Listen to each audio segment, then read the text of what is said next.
আচ্ছা বাবা, গণতন্ত্র আসলে কি? সবাই এটা নিয়ে কথা বলে। খুব ভালো প্রশ্ন করেছ। গণতন্ত্র বা ডেমোক্রেসি হল একটি শাসন ব্যবস্থা যেখানে দেশের ক্ষমতা জনগণের হাতে থাকে। জনগণ সরাসরি বা প্রতিনিধির মাধ্যমে শাসক নির্বাচন করে এবং রাষ্ট্র পরিচালনায় অংশগ্রহণ করে।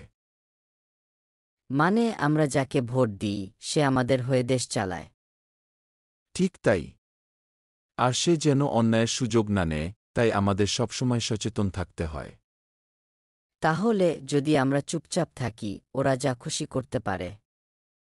হ্যাঁ, তাই গণতন্ত্র টিকিয়ে রাখতে হলে জানতে হবে, প্রশ্ন করতে হবে এবং ভোট দিতে হবে সঠিকভাবে। বুঝেছি বাবা। আমি বড় হয়ে একজন সচেতন নাগরিক হব। এটাই হল গণতন্ত্রের প্রথম ধাপ।